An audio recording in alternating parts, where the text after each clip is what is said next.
Welcome, everyone. I'm Sue Barber, author, former IT director for a Fortune 500 company, turned executive coach, and this is the Visibility Factor podcast, where we explore how to raise your visibility and play bigger at work and in life. We'll explore key topics and welcome guests that help you shift your thinking about yourself so you can see new possibilities for your leadership. I'm on a mission to create a visibility movement for leaders to show their value and be seen for their true talent. Are you ready to take the next step towards a higher level of visibility for yourself? Let's go.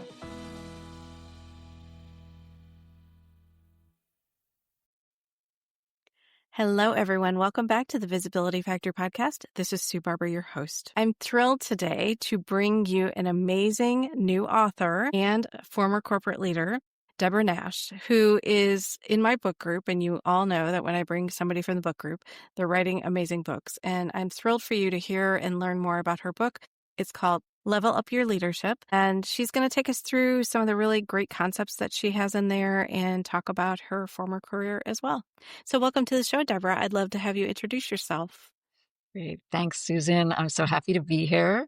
And as you know, just going to acknowledge this is my first podcast, and thank you for being the first person who is open to having me on your program. I'm really excited about it.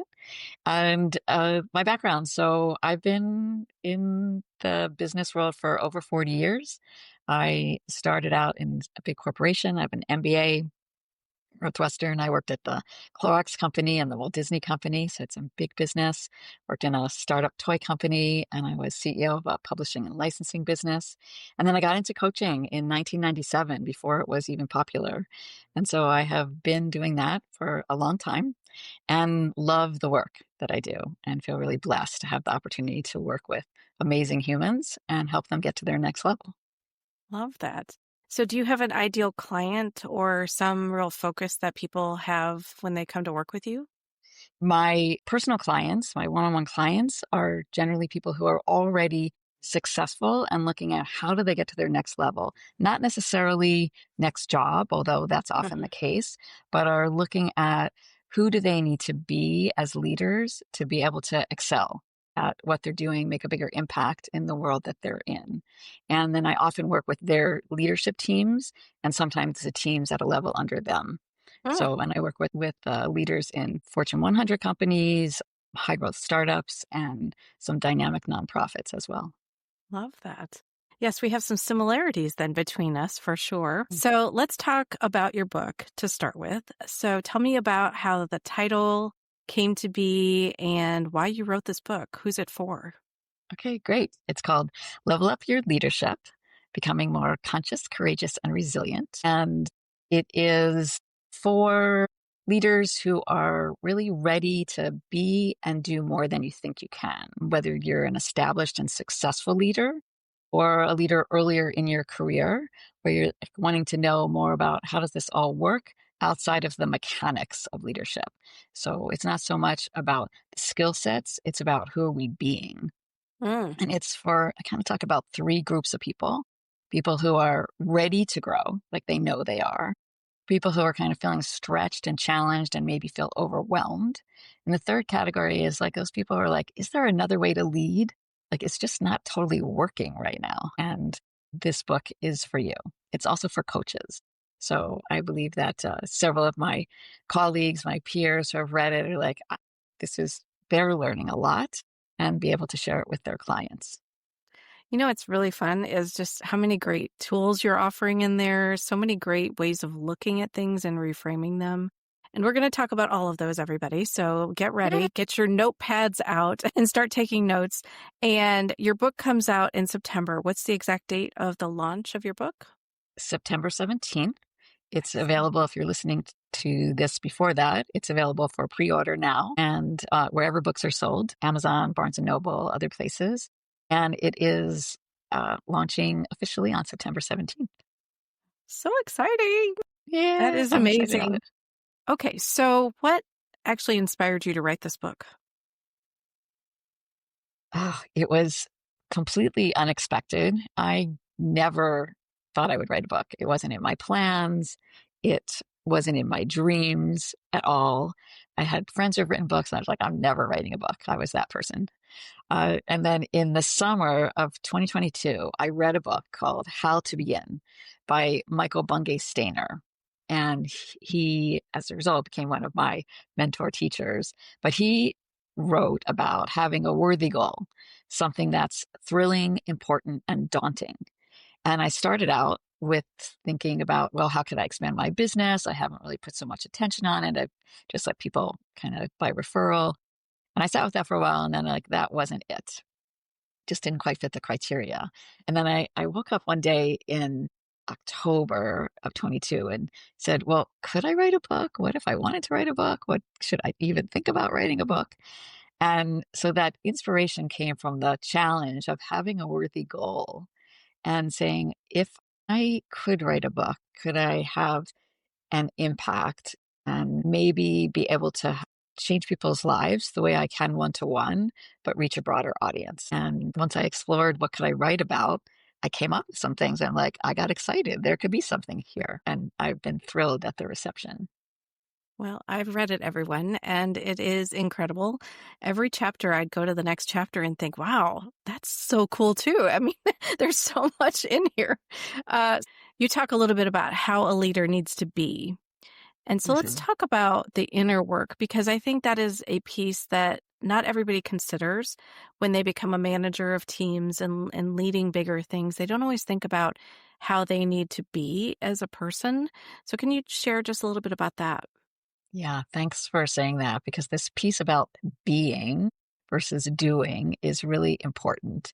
And I started the book with a story, and I wanted readers to have an experience of a visceral sense that you can do and be more than you think you can. And, when we're afraid or we're stuck or we're frustrated, we can actually learn how to be with our feelings in some new ways and find a way forward. And that way forward means being willing to know ourselves better and find tools that will help us.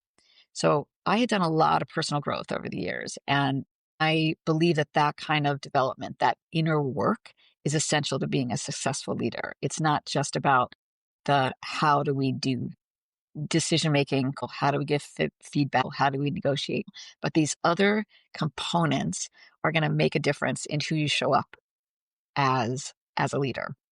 So can I share the story that I start the book Sure. with? Yes, of Okay. course. So I share a story about when I turned 60, I wanted to do something that pushed me past my comfort zone. And it turned out to be I climbed I still can't believe I did this, a 35-foot pole. Think about it as a 3-story high house, and then climb up rung by rung. And then I was standing on, you have to get up on top onto a skateboard sized plank and then jump off. It was freaking scary and definitely uncomfortable and outside my comfort zone. And it got to the beginning of the book because it really was more than a physical leap. It was learning about gaining a new level of internal trust that obstacles and challenges can make me stronger. And that was, so I'm 67 now, that was 7 years ago. So while I would say I was playing big and I did amazing things in my career, there was something about this other domain that put me into playing a bigger game in all aspects of my life. And I believe we can all do that. And so I just trust myself more to be in uncomfortable spaces, like getting on a podcast, which is pretty outside my comfort zone, where I don't know if I can do what's needed, and I just commit to go for it anyway. I love that whole story. When I read it, I was imagining myself doing that, and I'm okay with heights in general, as long as there's like a rail. And No it sounds rails. like there's no rails. So that would scare me, I think, for sure. But incredible rails. that you did that. That's a big, big thing to do, first of all, or even consider doing. But I love that you put it at the beginning, because it kind of shows what sometimes you have to do as a leader is take a leap of faith, understand and trust yourself. I love that you use trust yourself too, because to me, when I became a leader, I didn't learn all that then. I just was an individual contributor with the title. And it took me time to recognize that that is the important part. To being a great leader, you have to know yourself, your values, your priorities, what's important, and how you want to be seen as a leader. And that comes Yes. with this inner work that you're talking about that I wish, somebody would have taught way back then. And I'm so glad that your book is doing that now. Yeah. Well, it's the same kind of as I read your book and listened to your podcast, all of your in a compact period of time, 10 minutes, you give people this opportunity to learn something that they may not be aware of. And you do it like really quickly and get to the point. And it is about that inner work. So it's key. You have to have the basics. So this is a different kind of basics. I call it the Mhm. essentials and talk about that in a couple minutes. But yes, thank you for Oh my gosh. acknowledging that. Yes. And Deborah has been a huge supporter of my podcast, everyone's. I just want to highlight that she's been an amazing supporter and recommending it to people everywhere. So thank you for that. I do You're appreciate welcome. that so much. So you have a leadership model in the book called Level Up Your Leadership. And how did you come up with the title for that? How did you create the model? Yeah. So as I said, I didn't really even think about having a book. And I haven't done my coaching in a particular framework. It's not a linear process. It's not do this, then that. Hmm. So once I wrote down all the things that I wanted to share with people, it kind of fell into three parts. And I was also really clear, as I said, that it's not a straight line, it's not linear. So in thinking about it, the idea of it's an infinity loop, this idea that it's going to always continue. Each part is going to touch the other, and it's not ending. It's not like you do this and you're done. It's ongoing. So I have a visual that reflects that. And the three parts are master the essentials, ask core questions, and adopt foundational practices. And I can go into more of some of them. We're going to talk about a few of those, but it's really the model itself does what I call it reflects the reality of leadership, where it's pretty fluid, it's messy, it's always evolving. We want it to be do this, then that, and in a line, but it doesn't really work out that way. And our role is just to show up consistently, practice with intention, and embrace those small shifts that add up to significant results. And I love that you use the word practice because there is no one class you can take and have all the boxes checked of what you need to do because no one can predict situations that the business is going to face or that you have to be able to deal with your teams and other peers and management. And I think that is probably the hardest part for new managers, especially because they just want a little playbook to follow and then just know that they've got everything. And it just doesn't work that way. But in practicing, you're building your confidence and you start to trust yourself more. And then you can Yes. handle whatever comes to you. It's so, so true, like this term practice. And I think we're seeing it more. I know I'm kind of seeing it show up even more. It's that there is a playbook, but you have to really be willing to go outside the playbook, to go back to things that you thought you already did well and keep practicing them and be in that space on a regular basis. It's all about practicing. And reflecting. I think that's the other part. I am a huge proponent of when I work with clients is slow down, think about Yes. this. And I don't think that is something that's encouraged in the really busy world that we're in today. That is not something that people think about. So I know you talk about that a lot in some of the different frameworks you have because you can't solve some of these things easily. You have to think about them and you have to be able to take feedback and recognize that you may not be doing everything okay and you need to make some shifts. And that's common. I think there's this, I don't know, view of other leaders that they're doing everything perfectly and I suck and I'm not doing it well. And that's not true. They just may have had Not a little bit of a usually. time, they've had more time maybe at doing this or more experiences than you've had. So I don't know. Do you see that same type of thing where people just struggle to slow down in general? Definitely. One of the chapters I talk about, one of the foundational practices I talk about is pause and literally getting better at just pausing, at noticing that what's actually happening right now. And can I stop? Can I reflect? As you said, can I just pause?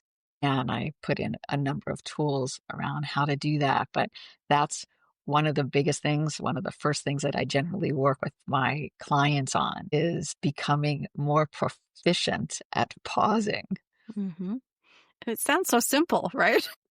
Well, Okay. that's the other thing I talk about. I love this concept that a dear friend of mine, Lou Epstein of blessed memory, talked about. It's simple, not easy. Mm-hmm. So how do we, there's a number of things that they do sound simple. Almost everything in my book is simple, but it's just not necessarily easy to stay consistent with it. Right. And that's okay. That's really okay. If you think about love, thinking about, I'm not a sports person, but I watch some basketball. If you think about Michael Jordan and dribbling. So dribbling is pretty simple. It's pretty straightforward and you can do it. But the fact that the superstars practice their dribbling and their shooting on a regular basis should tell you that even when it's easy and simple, you have to keep doing it. Yeah. And they've been doing it for years and years and years, but Yeah, you're doing it with all of these people trying to take the ball away from you. So you have to get really good at it.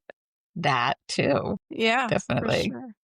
Okay, so you have some amazing terms that I wanted to walk through. So you can explain them and we can talk about each one. But I think there's some really fun terms that you have in here that I think everybody will start to. I feel like it gives people language to use sometimes on some concepts that are more challenging to understand. So the first one is the resistance monster. Tell me what that is. Okay, thank you for asking about that. It's one of my favorite ones and one that's made a big difference for a lot of the people that I work with. Almost everybody uses it. So one part of my coaching practice and now kind of my broader mission is to bring more play and lightness to the intensity that we tend to face at work, or they're so intense. Do you find that with Mm-hmm. clients Yes, and their for sure. experiences? So if you could just add a little bit more, it's not quite as serious and intense as it feels in the moment. It can change things. So if you're familiar with the movie Monsters Inc. came out in Mm-hmm. 2001, you might have had Yes, kids around that time. definitely So watched it. Mm-hmm. I definitely watched that. So I had worked for Disney at a toy company, and I didn't have kids at the time it came out, but I loved this movie. It was just like super fun. And so then I had my son a couple years later. When my son was little, he was quite the resistant one.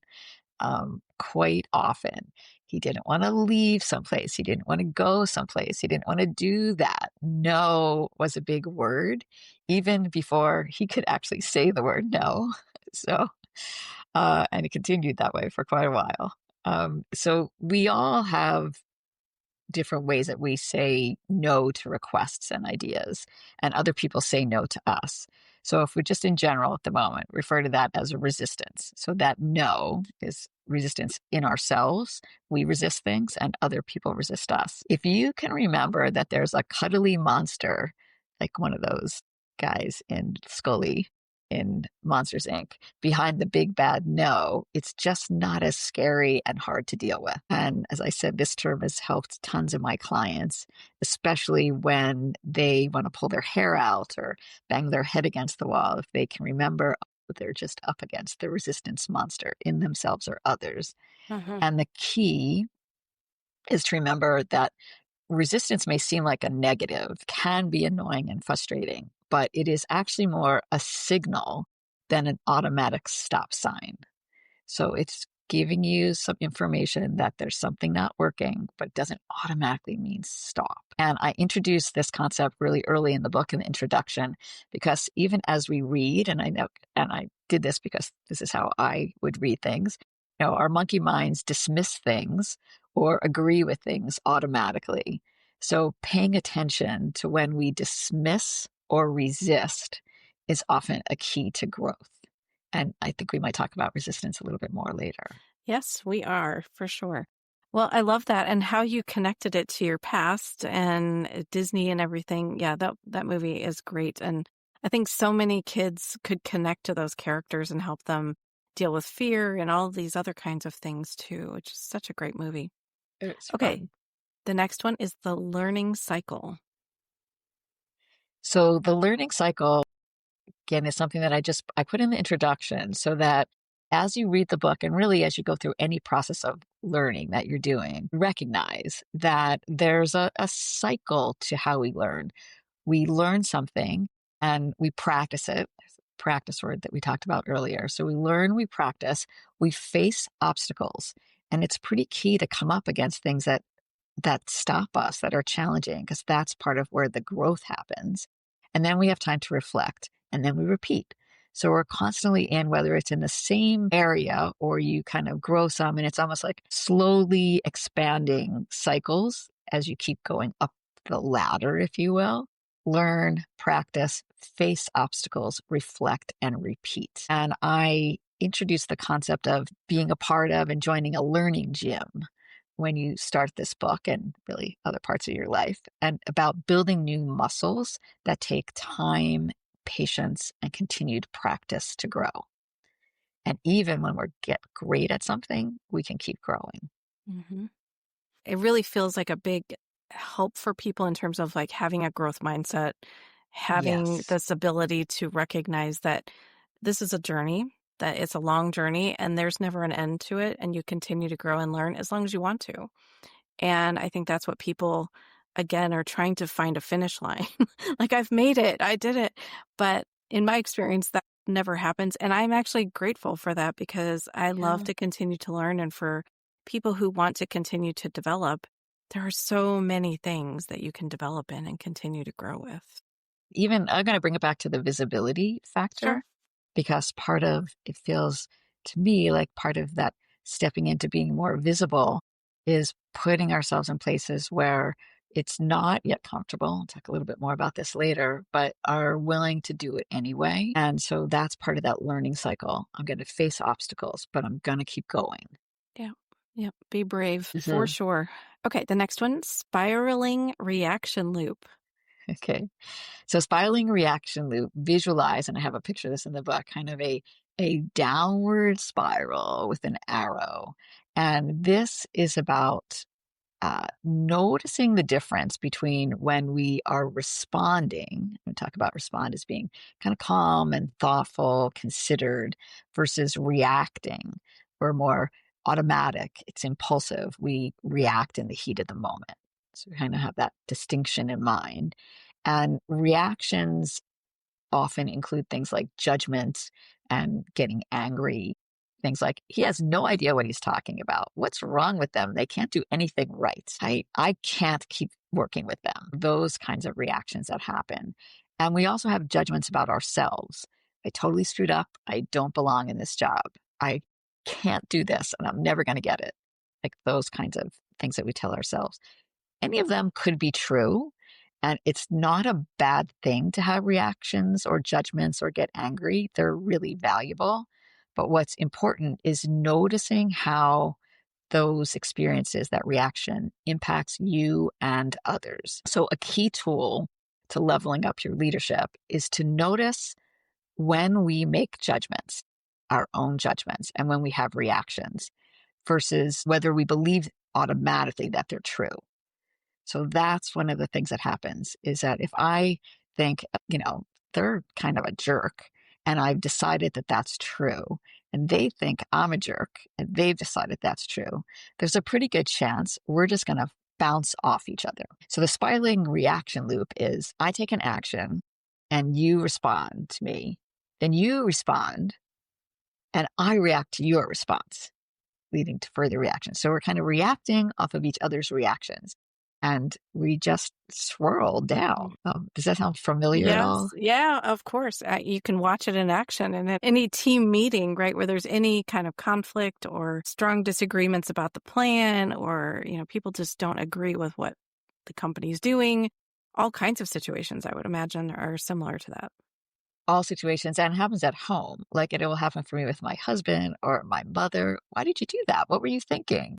And then they'll come back like, what do you mean? What am I thinking? Defensiveness, right? We're defensive. We get in there. So when, as you mentioned, just in team meetings, if people are struggling to collaborate effectively, it could be because they're actually in a spiraling reaction loop. We're just reacting to each other's reactions. We're not taking the time to listen, to be curious, to uncover, what do we agree about? What are we actually disagreeing about?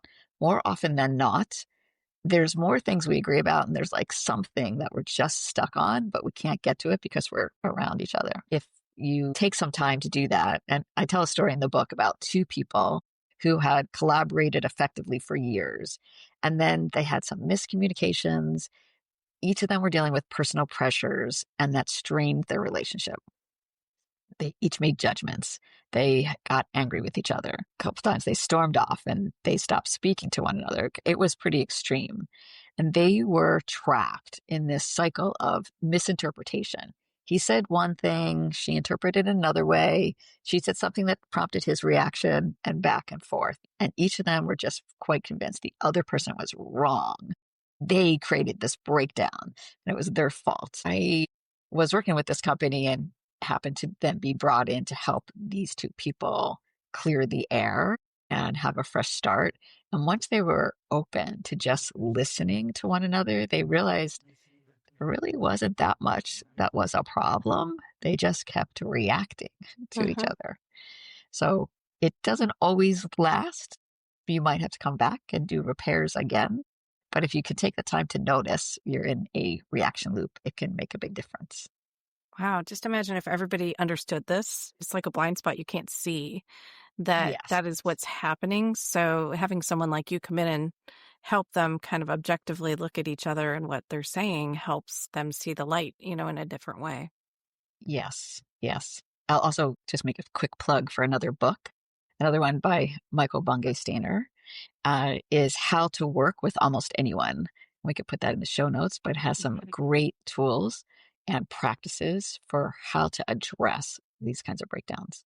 Love that. Okay. We'll definitely add it to the show notes for sure. Okay. Good. One of my favorites, the beach ball. Had you ever heard this? I have not. I was so excited to see it, though. I think it's amazing. So share that with everyone. So this idea of the beach ball, you may have already heard it. It's not new. A lot of people talk about it. I first heard it like 25 years ago. And imagine there's a beach ball in the room with us, and that we're sitting across the table from each other. And on one side of the beach ball, the side that you see, is black. And on the side that I'm sitting, all I can see is white. And then somebody, our third person, asks us, well, what color is the beach ball? And what do you say? I say black. Okay. And on my side is white. I say white. So, and we're quite clear because that's what we see. Like that's the ball that we see. We cannot see the other side. There's really very little room for a different perspective. But is the ball black and white? It's both. And if you were sitting on the sides, I often describe this as, think about a room where there's four people and the two people on both sides are seeing black and white, but they're seeing it also from a different way. One side sees it on the left, one person sees it on the right. So it's a shortcut way to say, hey, maybe we have some blind spots. We might be missing another perspective. And when we can notice that, not everybody in the room needs to notice it, but if we're in a room with 5 other people and I say, hey, Susan, I think that it might be a beach ball moment, and we're not seeing all the sides of the beach ball. And then everybody can just pause, come back to that pause, take a moment and say, okay, what am I seeing? What are you seeing? And we already know we need that.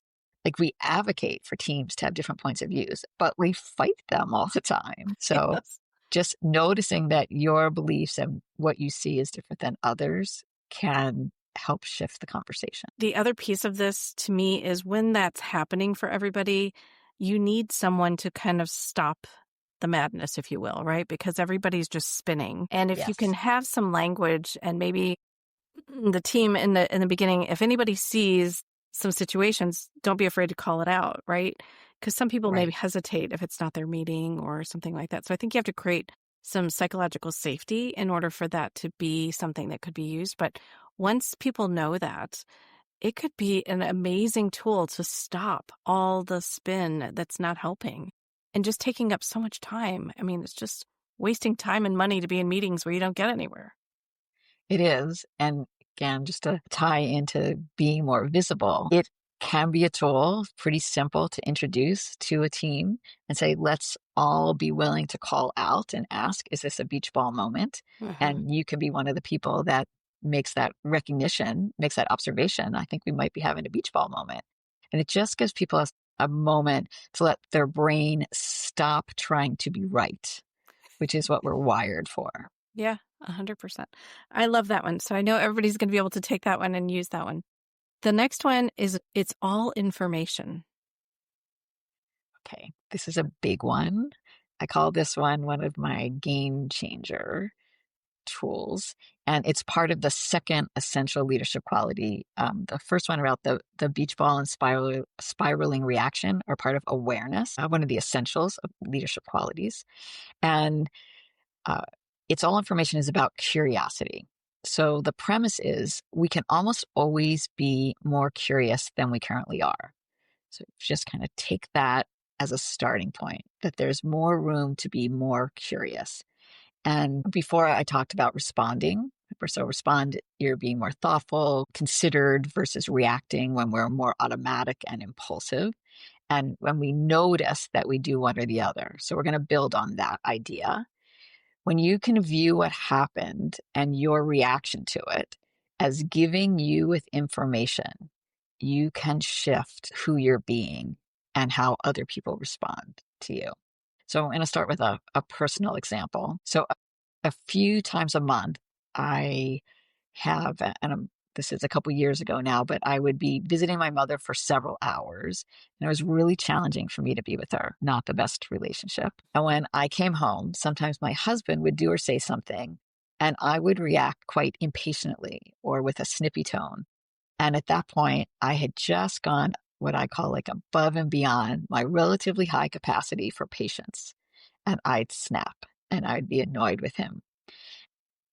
It took me a while, but once I got into the practice, I could look at the information for me was noticing how I reacted, realize that I wasn't reacting just to my husband's words or actions, but more to how I felt after being with my mom for a day. And I wasn't really upset with anything that my husband did or said. But I would pretty quickly be able to notice this, like more than a minute, less than an hour, that kind of time frame. And I'd use that pause again, take a breath, reset, and I'd go apologize. And the good news is over time, as I became more aware, time frame for noticing it shrunk till the point where I could stop reacting to my husband this way. And it was really a function of looking at it's all information as a reflection on what am I experiencing. So my clients often will tell me about how somebody did something in a meeting and they were like so pissed off and ready to just sort of blow up, and they could pause and they go, it's just information. And I could just then be with it and not have to act on the reaction. What I like about that is it almost puts up like an invisible barrier to just stop. Is it okay to take Yeah. it in? Is it something I need to worry about, or is it someone else's to worry about? I think it gives you that whole pause piece again in a way that allows people to not just immediately have a reaction. Yes, exactly what you said. It's this space, gives you some space. So it's all information is another way to get to a pause and to get more curious. So some other places you might react are if somebody challenges or rejects your suggestion, back to resistance, you might tend to get flustered. Maybe you shut down or you get upset or you get angry and you push back and fight. If you can stop and say, it's just information, you have some different tools for how to respond to their challenge. Another time is getting feedback you weren't expecting and you're not happy about it. If that happens, Sue, what do you think? Like when people, your clients or yourself, you get feedback, what could a reaction be? Defensiveness, or that's not true, or you don't know what you're talking about. I mean, there's a lot of immediate reaction because you're shocked in that moment that you're hearing something you didn't expect. That's right. We could be confused, we could be shocked. And if we can, in fact, that was the first place that the concept of it's all information was introduced to me was by Tara Moore, who's the author of Playing Big. And she talks about feedback as information. And I asked her if it was okay if I used that and expanded it to, it's really much broader than just about feedback. It's kind of in overall things that we might react to.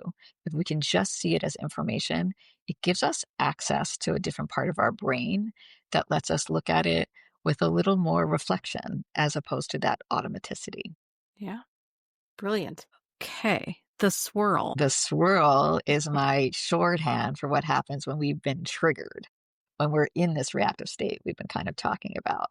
And most of the time, most of us are not reactive. So it isn't like we're reactive all the time. But when we are under pressure and things are not working the way they should be, or something outside of our life is affecting our life, it's pretty normal and easy to react in ways that you might not have if you were in a calmer state.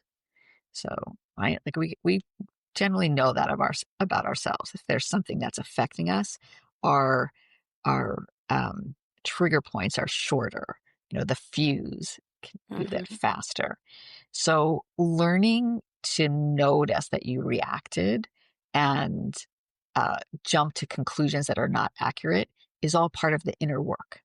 So getting better at noticing is a key. And I tell a story in the book about Steve, who's a VP at a large corporation, who got an email from Ellen, a colleague, who said that she and her team were not going to be able to do some of the work that Steve's team needed. And he read it and he was immediately in a swirl. His self-talk was, she doesn't respect me. This is ridiculous and unacceptable. Probably all had some moments like that. Pretty much all of my clients, it is one of the things we spend time on, is the moments that something has got under their skin and they're kind of swirling. So an effective practice to notice when you're in the swirl is to pause again and ask, where am I? Which is, what's going on for me right now? It's like, what's the story that I have about this? What are the assumptions and judgments I'm making? What's the meaning I'm giving something? What's literally the story I'm telling myself about what happened or what's happening? So just being able, once again, to label something, in this case, the swirl, kind of like the spiraling reaction or the beach ball, is what gives us the access to looking at things differently. Love that. Yeah. And I think everybody probably has that on a weekly basis. Some email they got or some kind of response to something that they weren't expecting. And if we're, depending on how well rested we are, how nourished we are, when we had vacation, our capacity for noticing that varies. And so being kind and gentle with ourselves and giving ourselves some space to, it's okay. Like, we're going to get in the swirl. Just notice it. When we talk about recovery, how do we get from that space to a different place? And doing it faster, I think, just the whole awareness piece is so important, because once you start seeing all of these things happening, you can start to really nip it much faster, for sure. Absolutely. Absolutely. Okay, the last one on my list here, the spillover point. Okay, it's kind of like related to the swirl, and it was my visual way to be able to say, my glass is full. And if you pour one more drop in the cup, I will spill over or tip over. And the reality is that's how we humans are. We can only handle so much. So that next pour into the glass could be another request that someone's making when you are just at beyond capacity and you've already passed your limit. Or the next probing question when you're like, we have already talked about this. Why do we have to keep going over it again? I thought we were moving on. Or somebody needs your help and you really need to finish what you're doing and you don't feel like you have the capacity. So I, for a long time, operated from a place of, I have the capacity to take on a lot of pressure and distress, my own and others. And then there was a moment where I would say I hit my limit, and that next request led to me breaking down in some way. So I might cry, I'd get foggy brain, I'd want to go to sleep. Sometimes I took it out on others, cranky, annoyed, angry. The key of using this idea of what's my spillover point is to become aware of what puts you over the edge and how to start noticing what gets you to the point that you might spill over the edge. It could be that you're more likely when you're hungry or tired or lacking exercise, or you have family or other issues on your mind. So if you can notice what leads you to that point, you have a better opportunity to shift. And I have a tool that's not in the book, and I was going to offer to your listeners, called Build Practices to Prevent or Deal with a Spillover. And then in the book is an invitation to get to know your spillover point. Put a link in and they can download something. Perfect. All right. We'll add it to the show notes. Well, I hope everybody took down all of these different terms and you can introduce them into your organizations and your teams to start helping people understand that there is a way to start to take a time out, if you will, and slow down on what is happening and not just react in everything that you're doing. I am going to pause us here for a moment, everyone, because there's so much more good stuff coming that we're going to break this episode into 2 episodes. So you're going to hear the end of this one right now, and then we're going to pick it back up on a separate episode that you're going to hear so many great new things that I have on the list to ask her about. And I kind of knew that this might happen. So we talked about maybe dividing this up into 2. So I'm going to sign off here and we'll pick it back up on a new episode. So thanks everybody for joining today on the Visibility Factor podcast, and we'll catch you on the next one. Thank you.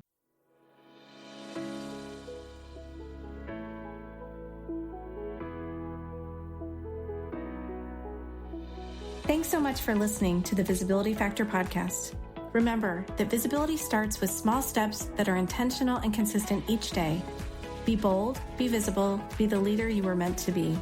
Find us and subscribe on Apple Podcasts, Spotify, and wherever else you listen to podcasts. Follow us on all of our social media platforms, which are highlighted in the show notes. Thank you for listening, and we'll see you next time on the Visibility Factor podcast.